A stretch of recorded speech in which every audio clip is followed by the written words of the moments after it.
ายในสี่ห้องหัวใจข้างในไม่เคยมีเธอ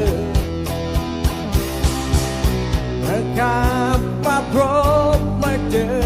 กับเธอเหมือนดังฝันไปเธอเดินเข้ามาในใจเป็นไปได้ยังไงก็ไม่รู้เธอคือเงินเธอคือไฟมาทำใจใครๆให้ร้อนรุ่มเธอเป็นคนอันตรายเกิดที่ร้ายเพียงใด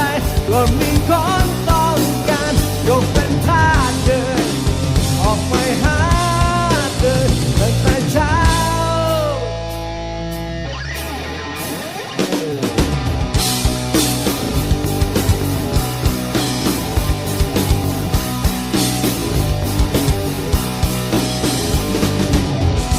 เธอทำคนดี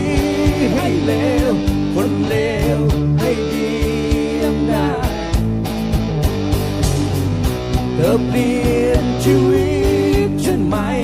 ให้กลายเป็นคนมีเกียรติใครๆได้รู้ได้ยินทำกันว่าเธอเป็นไงทำ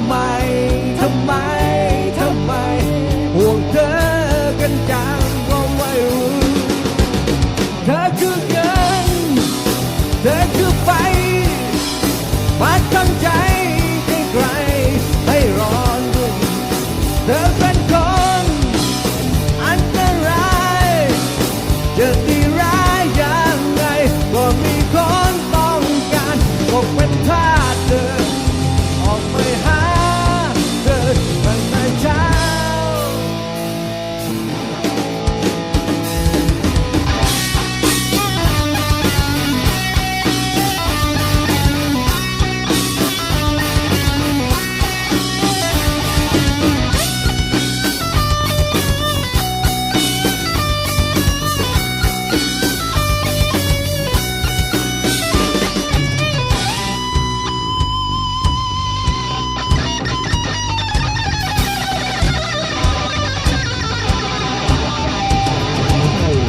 เธอทำคนดีให้เลวคนเลวยิ่งเล